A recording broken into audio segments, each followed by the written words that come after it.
Idenov stands in the way. So long as Nazarbayev says he wants Kashagan and Karashaganic developed according to international standards, that's what I'll do. 6. SBU. Note: fugitive former CEO of BTA Bank, Mikhail Byazov, accused of embezzling over $1 billion, recently leaked documentary evidence to the international media that China's state companies have bribed Kulibayev over $100 million in recent months for oil deals. End note. 7. The ambassador asked if the corruption and infighting are worse now than before.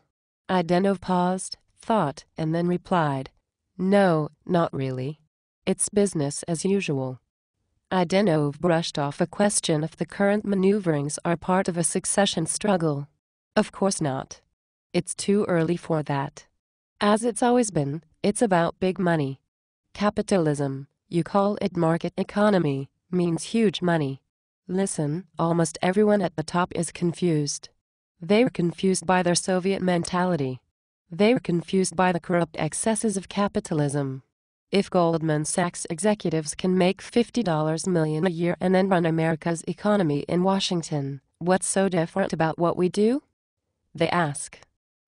Other tidbits: Idenov alleged that Mirsmanbayev is among the richest in Kazakhstan but flies under the radar because he is a relatively modest and very hard-working technocrat. His great wealth derives, in part, from his former ownership of Kazkommertsbank, but he never flaunts it. Idenov alleged that Gazprom and China National Petroleum Company continue to circle like vultures, hoping that the Kashagan and Karashaganic consortia will implode, and then they can pick up the pieces. One single quote: "happen on my watch." Idenov vowed how to order lamb. Idenov insisted the ambassador order a bottle of wine for their dinner but then never touched his first glass. Instead, he gulped 3 cans of Coca-Cola while inhaling his food. When both he and the ambassador ordered lamb chops, Idenov advised, "Well done, never rare, this is Astana, not London." Comment: Idenov is effusive, even theatrical, by nature. When he trusts, he spills his heart. Of course, there's no doubt he also spins his own narrative, as we all do. And so, this dinner is simply a snapshot, but, we would judge, a relatively accurate glimpse of one version of current reality. The significant point is that Nazarbayev is standing with Idenov, not Kulibayev, to maintain international standards to develop the massive Kashagan and Karashaganic hydrocarbon projects. Reference number 1, 0 Astana 7, 2. Good night and good luck.